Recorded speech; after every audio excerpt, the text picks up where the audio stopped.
Transporters और वो भी कराची के ट्रांसपोर्टर्स सोए हुए,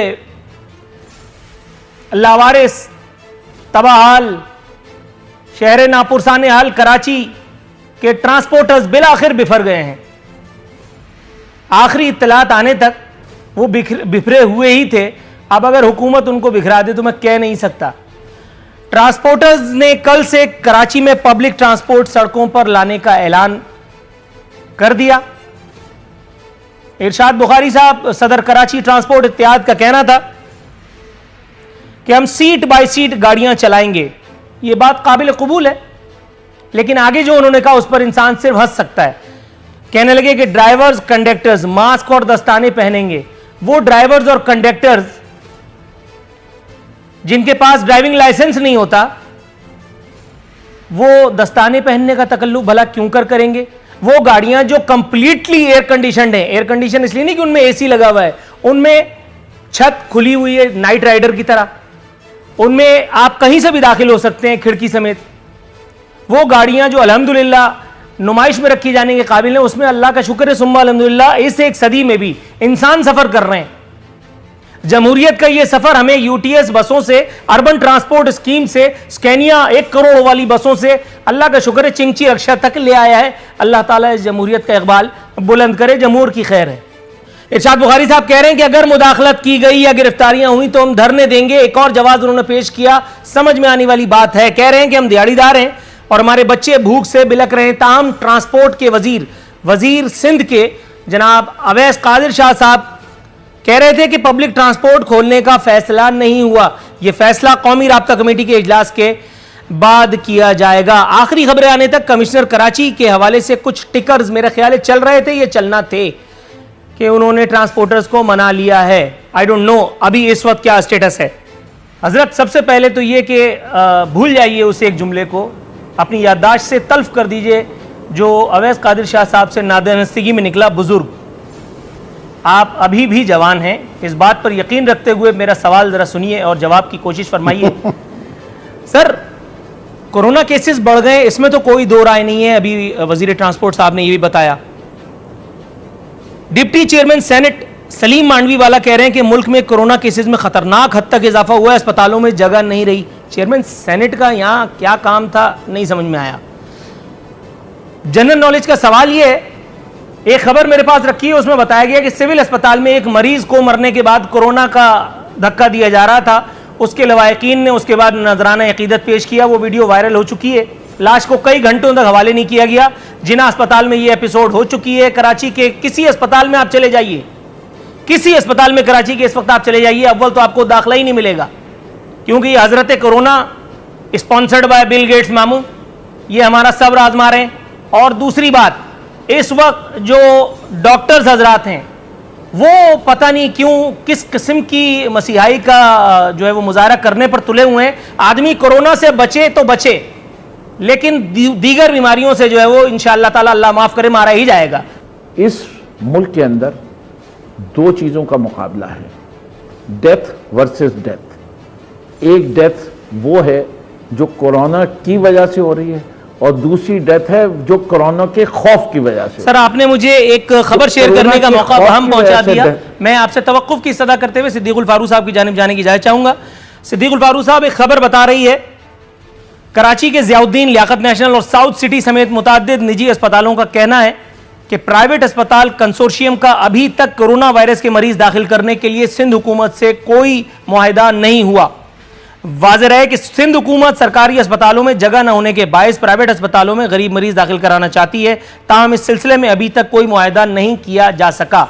सर, अगर आप इस खबर पर तबसरा फरमाएं, कुछ रहनुमाई हमारी भी हो जाए। बात यह है कि कोरोना का मामला अगर पहले एहतियात कर ली जाती तो ये हम यहाँ तक ना पहुँचते। अब हाल वही है, वही कत्ल भी करे है, वही ले सवाब उठा, यानी ख़राबी भी पैदा की और सवाब भी कमाना कि जी हम ही ने ये कुछ किया है। भाई ये सारी सूरत हाल गंभीर से गंभीर तर, और ऊपर से आके जो फैसला आखिर में हुआ कि ईद तक और वगैरह वगैरह, डॉक्टर्स जो मुतल्लिका लोग हैं, यानी कमाल की बात है कि इंसान का ऑपरेशन करने के लिए किसी माहिर सर्जन की बजाय किसी माहिर कसाई के हवाले कर दें कि जी तुम ही कर दो, तो वो क्या करेगा? उसने तो हिस्से बखरे टुकड़े करने हैं ना। तो उसका ये नतीजा है जो हम देख रहे हैं।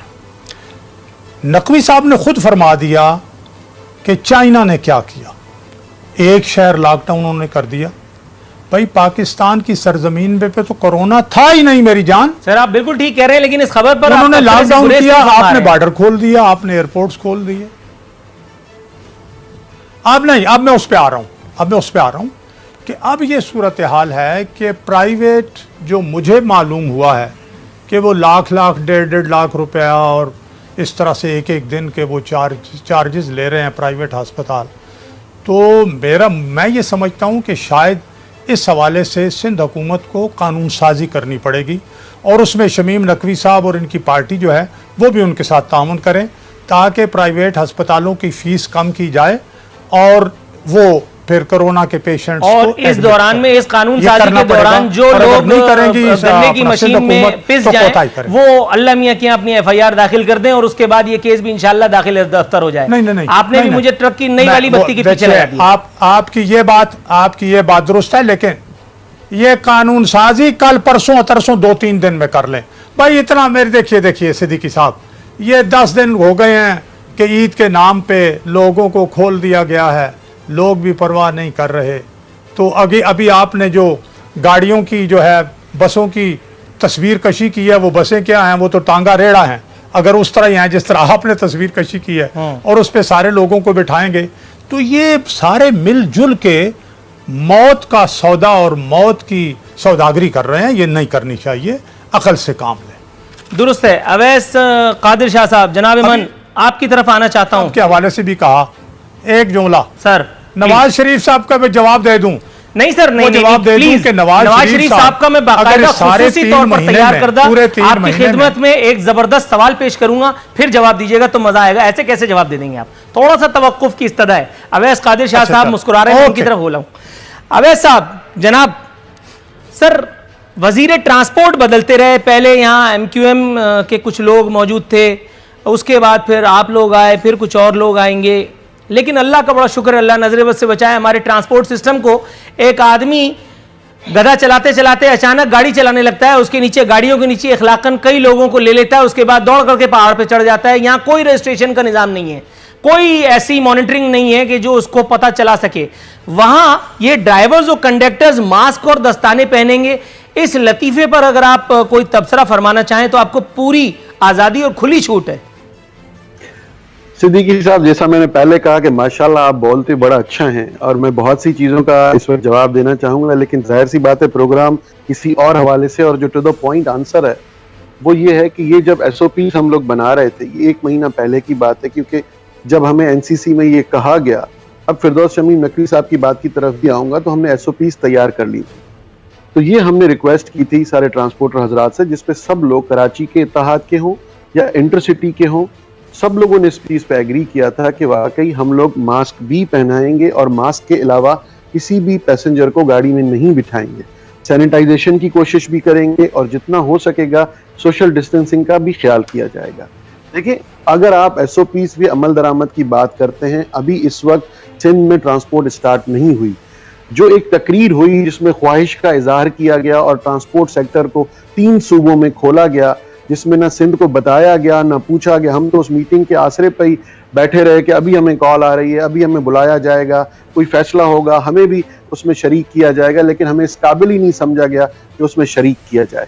देखिए, उन 3 सूबों में क्या हो रहा है, उनमें क्या क्या इल्जामात लग रहे हैं, उनमें क्या क्या झगड़े शुरू हो गए, क्या वहां पे SOPs फॉलो हो रही हैं, क्या वहां पे कोई ऐसी चीज है जिससे हम इस वक्त काबिल जिक्र कर सके कि किसी सूबे में बसेस जो रोकी गई वहां पे देखा गया कि सीट बाय सीट नहीं, 2 सीट छोड़ के 1 बंदा बिठाया गया था। ट्रांसपोर्टर इत्तेहाद उन वजीरों के खिलाफ बोल रहे हैं, गवर्नमेंट के खिलाफ बोल रहे हैं, वजीर साहिबान का कोई बयान नहीं आ रहा। देखिए, बगैर सोचे समझे, बगैर किसी अक्लमंदी से अगर आप एक फॉरेन सेक्टर खोल देंगे तो वो कोरोना बम के मुतरादिफ होगा, और वही हो रहा है। हम लोग जिस चीज को कह रहे हैं कि फिरदौस शमीम नकवी साहब अगर हम पे इल्जाम लगा रहे हैं, देखें बातें बहुत आगे तक जाएंगी।